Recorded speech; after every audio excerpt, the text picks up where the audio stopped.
Hello everyone, I hope you all are doing well. So today we are going to deal with three minor writers who belongs to the movement humanism. Alright, first is Desiderius Erasmus, second is Thomas Malory and third one is Thomas Eliot, right? इन तीनों writers में से question जो है वो पूछा गया है. अभी रिसेंट पास्ट में जो जेके सेट हुआ था 2023 के अंदर, तो डेसिडेरियस इरास्मस से वहाँ से क्वेश्चन पूछा गया है कि which among the following work is written by Desiderius Erasmus और to which famous work Erasmus is mainly known for. Right, तो वन बाय वन हम इन राइटर्स को डील करेंगे. फर्स्ट राइटर जो हम डील करेंगे he is Desiderius Erasmus. Alright, Desiderius Erasmus.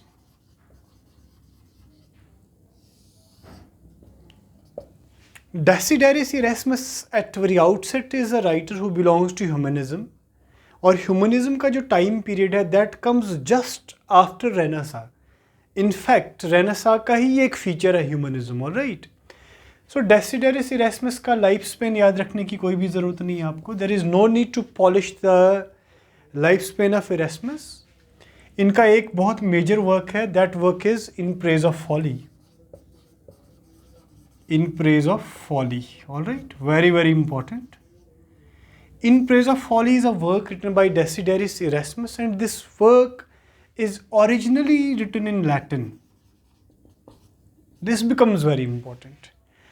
And publication date इसकी बहुत important है. जब ये इंग्लिश में पब्लिश हुआ था, the publication date is, it becomes very important to polish the publication date.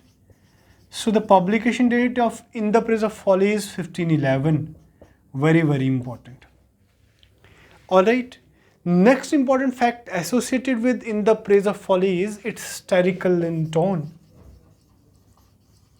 It's satirical in tone. इसकी जो टोन है वो satirical, I mean it's a satire. अब क्वेश्चन ये बनता है कि ये सटायर किस पे है, तो बहुत सारी चीज़ों पे ये सटायर है, लेकिन the foremost thing on which In the Praise of Folly is a satire is Protestant Reformation. It's a satire on Protestant Reformation. All right. So tone और यॉनर में कंफ्यूज नहीं होना है. टोन इसकी स्टैरिकल है. इसका मतलब क्या है कि इसका यॉनर सटायर नहीं है. The genre of in the praise of folly is essay. Alright, you can say it's an essay और अ थियोलॉजी और a theological work. I mean the work based on religion.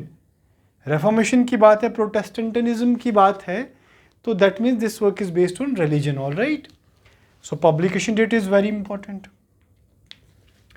Next thing जो आपको in the praise of folly में याद रखनी है, डेसिडेरियस Erasmus कहते हैं इस वर्क के अंदर की नॉलेज इज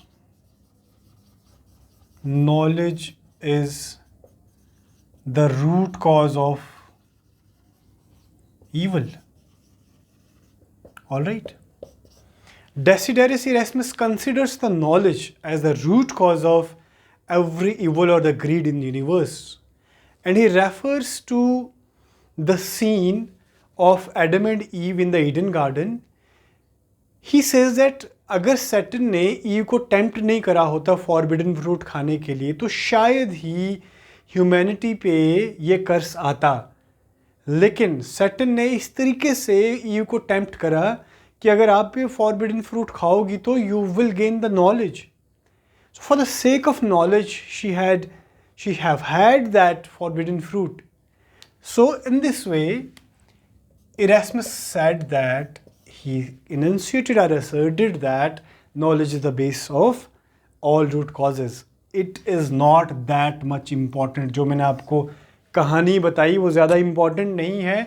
नॉलेज इम्पॉर्टेंट है, पब्लिकेशन डेट इम्पॉर्टेंट है, लैटिन में था वो इम्पॉर्टेंट है, इंग्लिश ट्रांसलेशन कब हुई that is important. All right, इसका टोन स्टैरिकल है, इसका यॉनर ऐसे और थियोलॉजी है, वो इम्पॉर्टेंट है. और एक और फैक्ट है, दैट फैक्ट इज़ कि ऐसा कौन सा राइटर मॉडर्न एरा में है जो डेसिडेरियस इरास्मस के in the praise of folly से इन्फ्लुएंस होके उन्होंने एक वर्क लिखा है in the praise of ignorance. In the praise of ignorance. So, In the Praise of Ignorance is a work written by Henry Balloch. मैं लिख रहा हूँ Henry Balloch. Henry Balloch is a modern writer और Balloch ने Desiderius Erasmus के in the praise of folly से influence होके in the praise of ignorance लिखा है.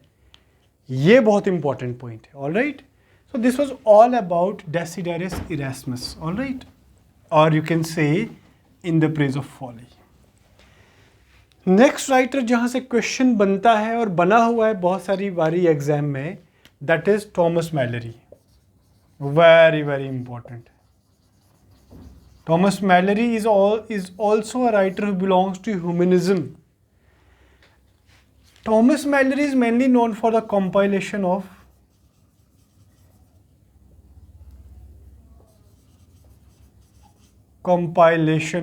Arthurian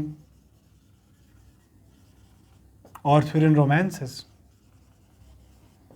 King Arthur के जितने भी रोमांस थे, जितने रोमांस क्या, romance is a genre in fact. So king Arthur के जितने भी उन्होंने वर्क्स लिखे उनको कंपाइल किसने करा था? मैलरी ने करा था. और ऑल राइट, थॉमस मैलरी ने करा था.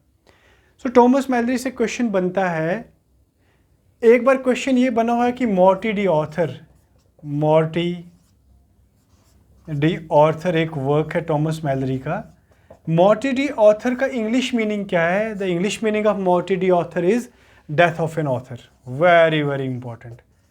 Death of an author is the English title of Morte the Author written by Thomas Mallory. Alright, so total जो इसके अंदर आपको रोमांसेस मिलेंगे, टोटल नंबर ऑफ वर्क्स जो थे वो 21 बुक्स थी. 21 टोटल रोमांसेस थे.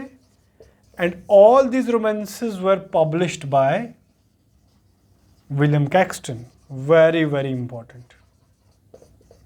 विलियम कैक्सटन ने थॉमस मैलरी के रोमांसेस को पब्लिश किया था. टोटल नंबर कितना था? 21 था. ऑल राइट, और आगे जाके एक क्वेश्चन बना हुआ है एग्जाम के अंदर कि इन आर्थुरियन रोमांसेस से इन्फ्लुएंस होके, एक मिनट दे दीजिए मुझे, कौन से राइटर जो थे वो इन्फ्लुएंस हुए थे इससे. तो अल्फ्रेड लॉर्ड टेनिसन जो है वो विक्टोरियन इरा के अंदर,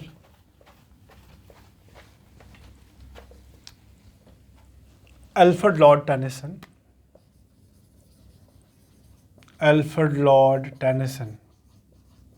is a famous Victorian poet and he was very much influenced by Arthurian romances written by Mallory. उस वर्क से इन्फ्लुएंस होके टेनिसन ने क्या लिखा था? The idols of the king. The idols of the king, very very important. ये question exam में बना हुआ है. अल्फ्रेड लॉर्ड टेनिसन ने आइडल्स ऑफ द किंग जो था वो किससे इन्फ्लुएंस होके लिखा था? मैलरी के रोमांसेस से इन्फ्लुएंस होके लिखा था. All right, so this was all about Malory's romances. All right, और मॉर्टी डी ऑथर का इंग्लिश का जो ट्रांसलेशन है that is death of Arthur. 21 romances total थे. पब्लिश किसने करे थे? विलियम कैक्सटन ने. The last and final writer of today's class is Thomas Elliott.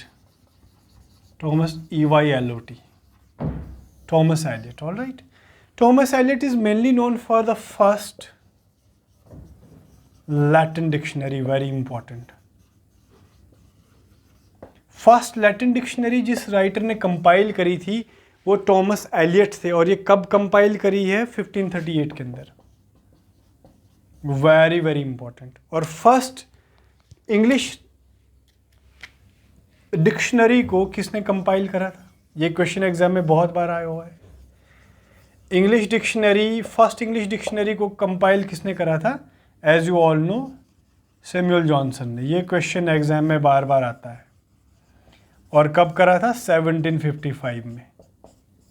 So the credit of the compilation of the Latin dictionary for the first time goes to Thomas Eliot. He published I mean, he compiled this dictionary in 1538, and the credit of the compilation of the first English dictionary goes to Samuel Johnson, Dr. Samuel Johnson. He compiled this dictionary in 1755. All right.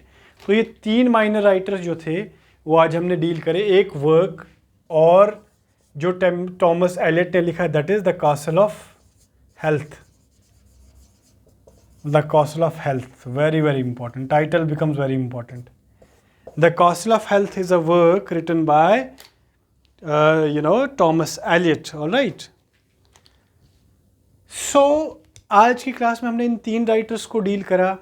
First is Erasmus in the praise of folly, second is Malory, Thomas Malory I mean, and third is Thomas Elyot. जितनी भी detail में information मैंने आपको दी, that is very important from the perspective of examination. I hope आप इनको pen down करेंगे और रिवीजन पे फोकस करिए. Take care, bye bye. Till then I will arrive with a new video on Thomas More's Utopia. All right. Channel को subscribe करना ना भूलें, कमेंट भी कर दिया करो. देखें भाई, एग्ज़ाम जो है वो रिवीजन से पास होता है और असाइन टास्क को टाइम पे करने से होता है. All right. सो कुछ क्वेश्चंस मैं शॉर्ट वीडियोस में आपके लिए डालता हूँ, उनके आंसर दिया करें. ओके. तब तक के लिए ध्यान रखें. Bye bye, take care and don't forget to subscribe the channel.